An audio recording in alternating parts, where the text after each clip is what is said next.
Hello everyone, চলুন আপনাদের সাথে আরও একটু রেসিপি শেয়ার করে আমি কী করে মাছের মাথা দিয়ে মিষ্টি কুমড়া রান্না করি। আমি একটা কড়াই বসিয়ে তার মধ্যে পর্যাপ্ত পরিমাণ তেল দিলাম। তেলটা ভালোভাবে গরম হয়ে এলে আমি আগে থেকে নুন হলুদ দিয়ে ম্যারিনেট করা মাছের মাথাকে ভালোভাবে লাল লাল করে ভেজে তুলে নিব।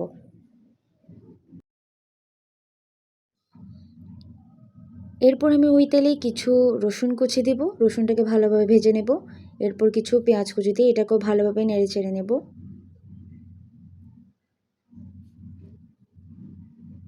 এরপর এটা ভালোভাবে ভাজা হয়ে এলে আমি কিছু মরিচ কুচি দিয়ে ভালোভাবে এটাকেও নেড়ে চেড়ে নেব।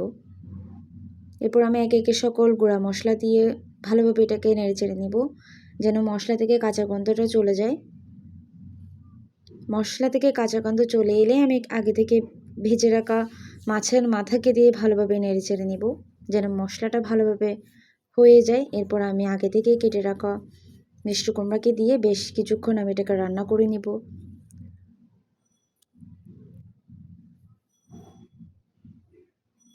এরপর আমি কিছু লবণ দিলাম। লবণটা দেওয়ার পর আমি আরও কিছুক্ষণ এটাকে রান্না করে নেব। রান্নাটা পুরোপুরি হয়ে এলে আমি ধনেপাতা দিয়ে রান্নাটা নামিয়ে নেব। আশা করি রান্নাটা কেমন হয়েছে আপনারা কমেন্ট সেকশনে কমেন্ট করে জানাবেন। আর অবশ্যই রান্নাটা আপনারা একবার হলেও ট্রাই করে দেখবেন। আশা করি সবাই ভালো লাগবে। সবাইকে অসংখ্য ধন্যবাদ।